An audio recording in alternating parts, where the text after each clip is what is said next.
నిన్న కేబినెట్ నిర్ణయం తీసుకున్నది. ఏమంటున్నది కేబినెట్?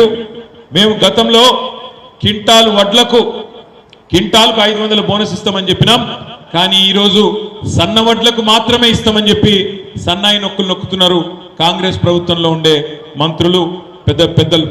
మరి వాళ్ళని నిలదీయాలంటే, రైతుల తరపున కొట్లాడాలంటే, రైతు బిడ్డలైన మీ తరపున మాట్లాడాలంటే అక్కడ ఒక విద్యావంతుడికి అవకాశం ఇస్తే జరుగుతుంది తప్ప మిగతా వాళ్ళతో కాదు. అదేవిధంగా ఈరోజు 1-2 కాదు, 2 లక్షల రుణమాఫీ అన్నారు, రైతు బంధు కాదు రైతు భరోసా అన్నారు. చెప్పుకుంటూ పోతే 420 హామీలు, 6 గ్యారెంటీలు.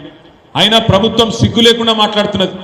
6 గ్యారెంటీల్లో 5 అయిపోయినాయి, మిగతా ఏమీ అవసరం లేదు అన్నట్టుగానే మాట్లాడే ప్రయత్నం చేస్తూ ఉన్నది. మరి మీరు ప్రతిపక్షంగా ఉన్న మాకు బలమిస్తే, ప్రతిపక్షంలో ఉన్న మాకు మీరు గట్టిగా ఈ ఎన్నికల్లో ఆశీర్వాదం ఇస్తే ప్రభుత్వాన్ని నిలదీసే అవకాశం మాకుంటది.